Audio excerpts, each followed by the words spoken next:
जो लोग बछड़ा फार्मिंग करना चाह रहे हैं, किस नस्ल के खरीदने चाहिए, कितने वजन पे खरीदने चाहिए, प्योर देसी जानवर की वो खरीदारी करें। एक फ्लॉक से कितना प्रॉफिट अर्न होता है। पर ईयर 40% पे भी इसकी कैलकुलेशन चली जाती है। आप बछड़ा फार्मिंग कब से कर रहे हैं। जी हमें तकरीबन कोई 5 साल का अरसा हो गया जी इस फैटनिंग के काम में।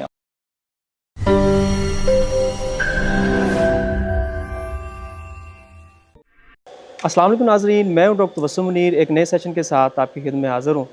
और मेरे साथ मौजूद हैं उसामा वान साहब, एक्सपर्ट हैं बछड़ा फार्मिंग के अंदर।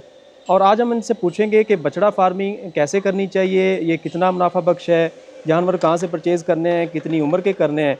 तो ये सारे सवाल जो हैं हम उसामा वान साहब से पूछते हैं। सर, आप ये बताएँ कि आप बछड़ा फार्मिंग कब से कर रहे हैं और कुर्बानी के लिए एनुअली कितने जानवर आप तैयार करते हैं, और जो स्लॉटरिंग होती है उसके लिए फ्लॉक वाइज कितने जानवर आप मंथली बेसिस पे निकालते हैं, या फ्लॉक वाइज 3 मंथ का फ्लॉक निकालते हैं, तो कितने जानवर आपके निकलते हैं।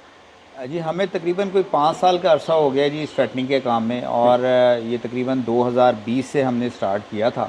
और इनिशियली हमने एक शेड बना के इसके ऊपर फैटनिंग का काम स्टार्ट किया था। और फैटनिंग का काम हम जो है वो फॉर 2 चैप्टर्स कर रहे हैं। एक तो हम कर रहे हैं स्लॉटर हाउसेस के लिए, जो कि हम 3 महीने के अंदर जानवर को तैयार करके सेल करते हैं। दूसरा जो है हम इसको तैयार करते हैं फॉर ईद पर्पज़। सही सर। तो ये 2 चैप्टर्स जो हैं हम लेके चल रहे हैं थ्रू आउट द ईयर। और इसमें तकरीबन हमारे पास जो कैपेसिटी है वो 600 से 700 जानवर तक की कैपेसिटी है। इस जो लास्ट कुर्बानी, इस पे आपने कितने जानवर जो है कुर्बानी के लिए तैयार करके सेल आउट किए हैं। ये अल्हम्दुलिल्लाह हमने 684 जानवर जो हैं बड़े जानवर वो हमने तैयार करके जो हैं वो ईद के ऊपर सेल आउट किए हैं। सर, हमारे जो फार्मर छोटे फार्मर हैं, जो बड़े सेटअप नहीं है जिनके पास, और वो स्टार्ट करना चाहते हैं ये फैटनिंग फार्म जो है, तो उनको कैसे शुरुआत करनी चाहिए।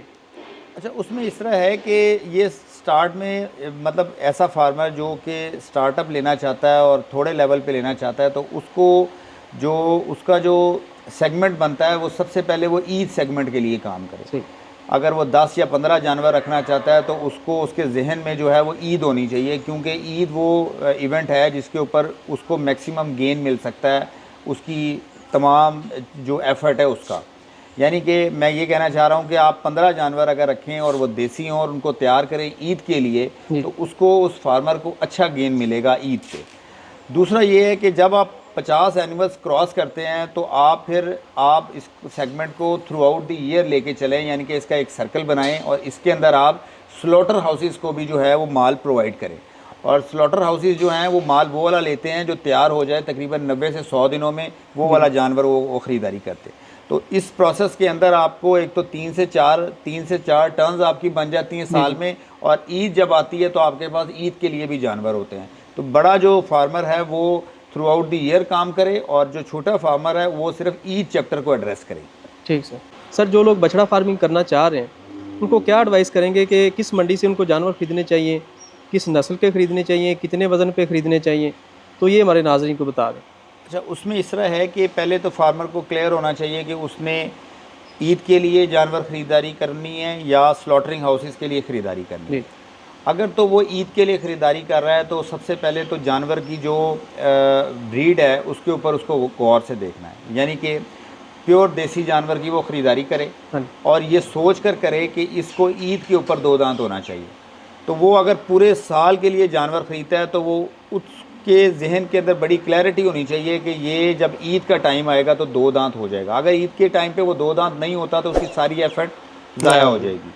तो अगर आप 10 महीने पहले लेना चाह रहे हैं तो आपको कम से कम 12 महीने का बछड़ा जो है वो लेना चाहिए, और वो देसी हो, उसका हम्प निकला हुआ हो, वो खूबसूरत जानवर हो, तो वो उसका मैक्सिमम गेन ले सकता है। और दूसरा ये है कि अगर स्लॉटरिंग हाउसेस के लिए आप इसको लेके चलते हैं तो स्लॉटर हाउसेस हमने 90 टू 100 डेज़ का जो है ना एक फ्लॉक बनाया होता है, उसमें हमने मिनिमम 1 kg पर डे के हिसाब से इसका वेट गेन रखा होता है। तो वो आपने जिस स्लॉटर हाउसेस के साथ आपका कनेक्शन है, जैसे दुबई वाले हैं वो 250 से 300 किलो तक का वेट रेंज लेते हैं, तो आपने 100 किलो पीछे लेके उसको 90 और 100 दिन में तैयार करना है। सो मिनिमम वेट गेन जो है वो 1 kg को आप बेस बनाएं।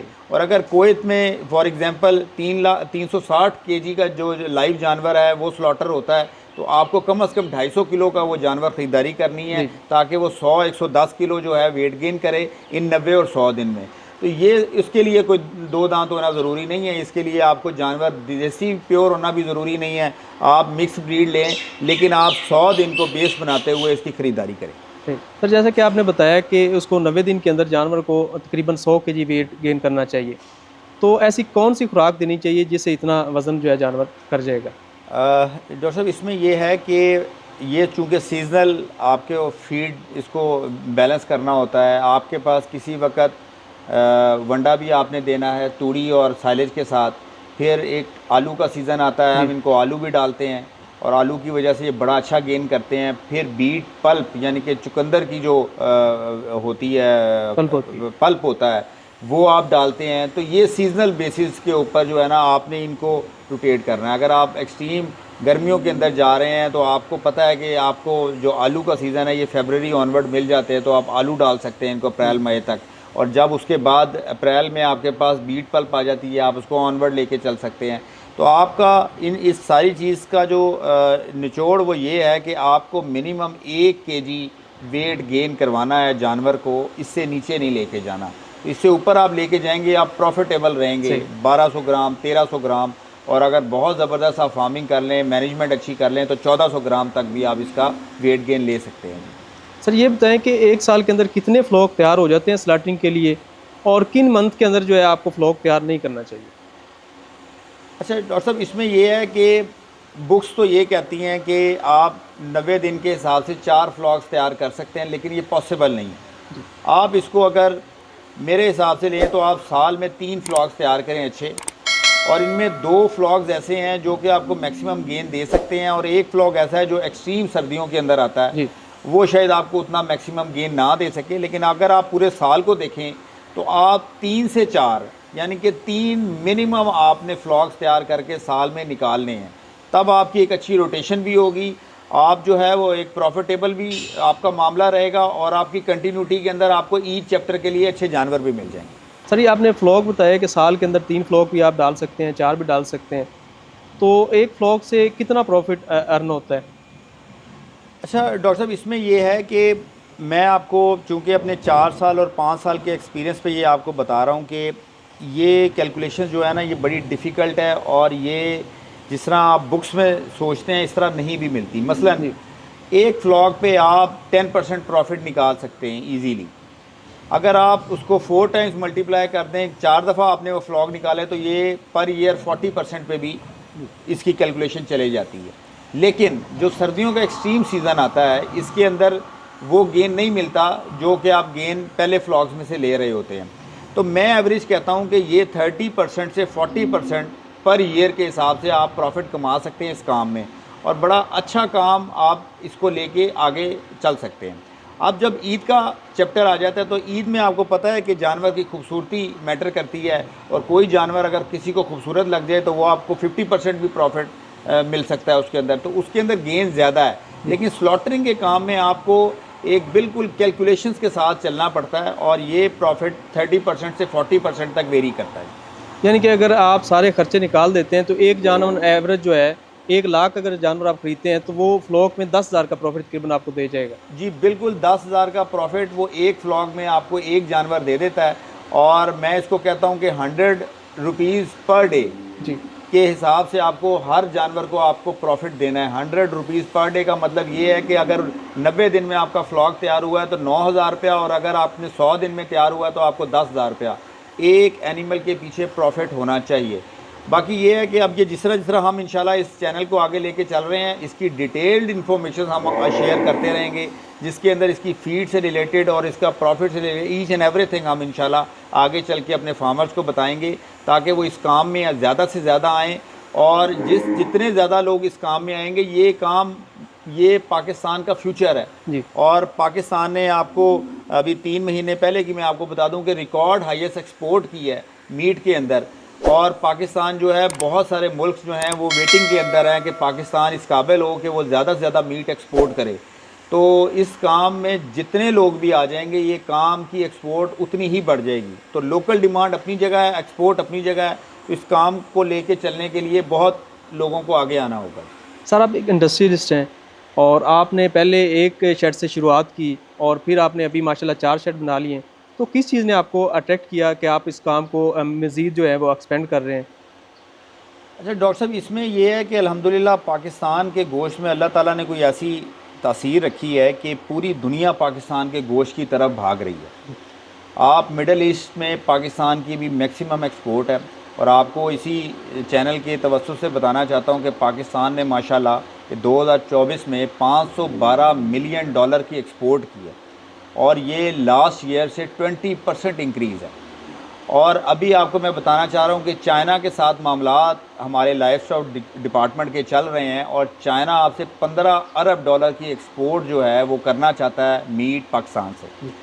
सबसे पहली बात यह है कि पाकिस्तान का जो मीट है वो दुनिया में पसंद किया जा रहा है। आप पूरी दुनिया विज़िट कर लें, मिडल ईस्ट में आप चले जाए, सबसे ज़्यादा जिस मीट का रेट है वो पाकिस्तानी गोश्त है, और ब्राज़ीलियन गोश्त भी है, ऑस्ट्रेलिया से भी आता है और दुनिया से आता है, लेकिन सबसे ज़्यादा पसंद किया जाने वाला गोश्त जो है वो पाकिस्तानी गोश्त है। तो इम्पॉर्टेंट चीज़ ये है कि पाकिस्तान अपनी लोकल रिक्वायरमेंट को भी पूरा नहीं कर पा रहा, तो एक्सपोर्ट का कितना बड़ा चैप्टर जो है वो उसको इंतज़ार है कि पाकिस्तान जो है वो इतनी बड़ी प्रोडक्शन करे। तो ये इंशाल्लाह डॉक्टर साहब काम बढ़ना ही बढ़ना है, और मैं अपने तमाम फार्मर्स को कहता हूँ कि वो थोड़ा सा इस काम की तरफ तवज्जो दें, अपने वसाइल को जो उन्होंने बिखेरे डाले हुए हैं उसको समेटें, और इस काम की तरफ ज़्यादा से ज़्यादा लोग आएँ, क्योंकि पाकिस्तान का फ्यूचर अगर जिस एक्सपोर्ट के अंदर है तो वो ये मीट की एक्सपोर्ट है। इसमें आपका बड़ा गोश्त और छोटा गोश्त, जिसको मीट कहते हैं और इसको बीफ कहते हैं, इस गोश्त की डिमांड जो है वो इंटरनेशनली बहुत ज़्यादा है। तो इस वजह से जो है मैंने पहले एक शेड बनाया, फिर अल्हम्दुलिल्लाह वो साल बहुत अच्छा गुजरा, तो मैं फिर दूसरे शेड और फिर तीसरे और फिर चौथे शेड पे गया। तो मुझे ये फीलिंग आई कि इस काम को आगे लेके जाने के लिए पूरा पोटेंशियल मौजूद है, और पूरा लाइफ स्टॉक डिपार्टमेंट भी हेल्प आउट कर रहा है, और दुनिया भी जो है वो इंतज़ार कर रही है कि हम अपनी प्रोडक्शन को बढ़ाएँ और आगे लेके चलें। नाज़रीन, जैसे कि उसामा वान साहब ने बताया कि जो फैटनिंग है, जो बछड़ा फार्मिंग है, इसका फ्यूचर जो है वो बहुत ब्राइट है, क्योंकि आने वाले दौर में इसकी डिमांड जो है वो बढ़ने जा रही है। तो नाज़रीन, आज के लिए इतना ही। मज़ीद जो वीडियोस देखने के लिए इस चैनल को लाइक कर दें, सब्सक्राइब कर दें, ताकि आने वाली वीडियोस जो हैं वो आप तक पहुंचती रहें।